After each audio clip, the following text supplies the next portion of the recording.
de sagesse est certainement un des sommets de la pensée de Thomas. Lorsqu'il était en jeune professeur, il parlait du don de la sagesse, du don de Saint-Esprit qu'est la sagesse, comme d'un pendant inspiré à la sagesse humaine.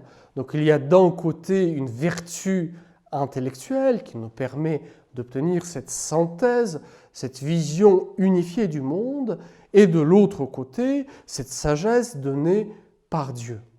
Dans la Somme de théologie, qui est une œuvre de la maturité, voire même pour cette partie de la fin de sa carrière de théologien, il établit le lien entre le don de la sagesse et la charité.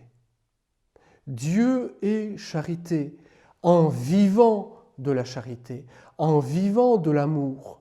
Je commence à juger des choses de Dieu et des choses humaines, non pas parce que je l'ai appris, mais parce que je l'ai éprouvé. Pâtir Dieu, éprouver Dieu, avoir une connaissance quasi expérimentale de Dieu. Voilà ce qu'est le don de la sagesse. Sapientia, sapientiae, la science qui goûte, la science savoureuse, la science qui goûte Dieu et qui permet de juger selon cette expérience de la charité. Cela explique pourquoi si souvent les personnes les plus simples, les moins instruites mais vivant intensément de l'union avec Dieu ont un jugement si pertinent en ce qui touche les affaires de Dieu et en ce qui touche les affaires des hommes selon Dieu. Pensons à la petite Bernadette ou à ce paysan que curé d'Ars trouve dans son église « Je l'avise, il m'avise ». Voilà cette connaissance de Dieu qui ne vient pas de l'instruction extérieure, mais de la vie intense de charité qui nous permet de juger de Dieu et juger des choses de Dieu, non pas parce qu'on l'a appris, mais parce qu'on l'a éprouvé.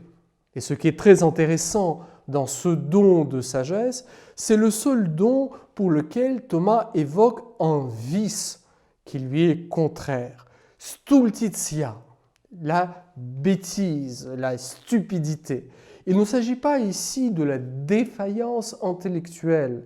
Il s'agit ici de cette situation lorsque nos sens sont tellement saturés par les choses de ce monde, par les plaisirs et les soucis de ce monde, que nous perdons le goût des choses spirituelles, que nous perdons le goût des choses de Dieu. Et le don de sagesse, c'est précisément goûter Dieu.